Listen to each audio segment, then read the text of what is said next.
Right, so the R&A and the USGA have got together and decided they want to change a rule in golf. So this ball here, they're saying it's too fast, so they want to change it. And that's going to have ramifications across the game. They've said that they don't want it to ruin the amateur game, but it is going to impact your golf. What is your thoughts? Let's get into it.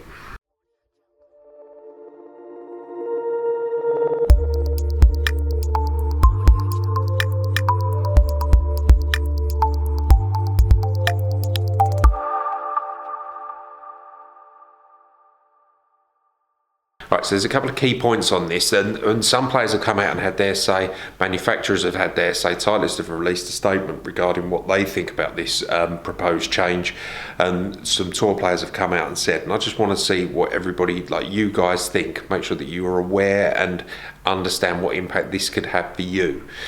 Right, so what the USGA and the R&A have turned around and said is that they want to slow the golf ball down at an elite level.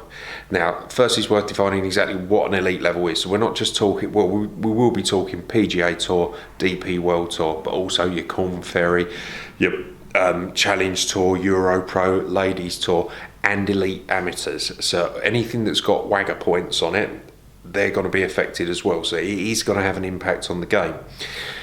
The R&A and the USGA have said that this isn't going to affect the recreational golfer, but it will. There's no two ways about it. It's going to affect the recreational golfer. It has to. So what's your thoughts on the rule change? Do you think that players are hitting it too hard, too fast? And do you think it's right to change the golf ball? Now, for me, I look at it and say the one good thing about, or there's many good things about golf, but one of the really good things about golf is the fact that you can go and play the golf courses with the equipment that you see on TV.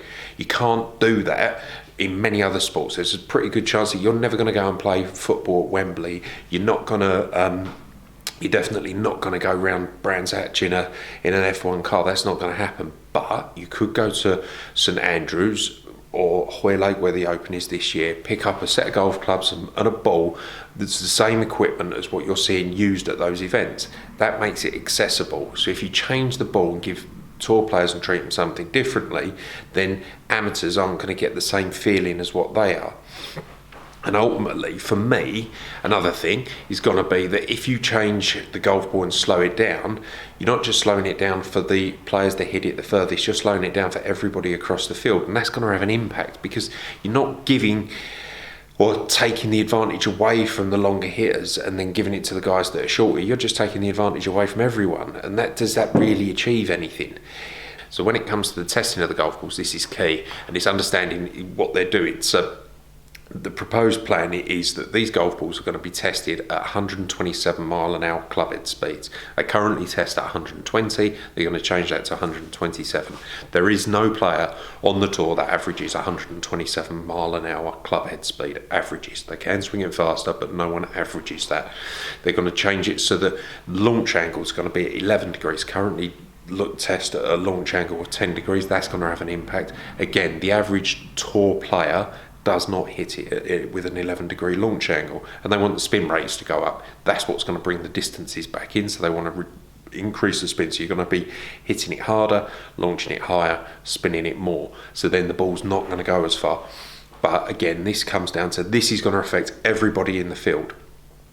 When it comes down to sort of elite amateur events, so if it does affect people where you have the Wagger points in there, then elite amateurs, you could have people playing in your club medals, club Staplefords and things like that. The better players may not be using the same golf balls as the rest of the field, and then is that right? That then they're going to be at disadvantage at club level? That's not right, because I would have thought that an elite amateur would want to practice with the ball that he or she's going to use in the bigger events. I'd question that.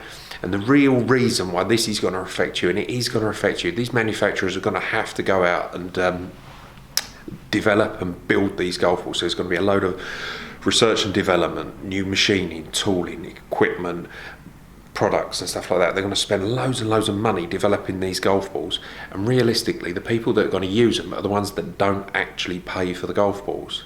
So then that cost is going to have to be passed on, and that's going to be passed on to you, the consumer at the other end, who's going to have to pay for everything. So there could be a chance where you're going to have golf balls developed that you're not going to see, you're not going to hit, you're not going to use, but you're going to pay for them because somebody else is going to use them. That cost has to be passed on. And in a time when costs of equipment and manufacture and stuff like that have all gone up and the golf's got expensive, is it right to then turn around and say, right, we're going to develop something else and it's going to cost more? That's going to put people off playing golf. So I think the R&A and the USGA need to take a look at themselves and give their head a wobble, because this isn't a good idea, in my opinion. I don't see the advantage. An advantage for a longer hitter will always have an advantage because they hit it further, but that's because they've put the time and effort in the gym and got better at their craft. If you change the golf ball, you're changing the golf ball for everyone. So you're just going to make them still be the longer hitter, but the shorter guys on tour are going to hit it even shorter. So they'll be at a further disadvantage. I think it's going to have a negative impact on the golf for that reason, but I'm really interested to see what you guys think. So let's get down into the comments, start the discussion. Let's see what you think. Is it a good idea? Is it a bad idea? Do these guys hit it too far? Is the fact that they're hitting it further ruining the game for you, the viewer, the consumer? Or do you want to see them hit it further? Personally, I don't have a problem. I'd like to see them hit it further. Further's better. What's your thoughts? Let's get down into the comments and start the discussion, see what everybody's thinking about it.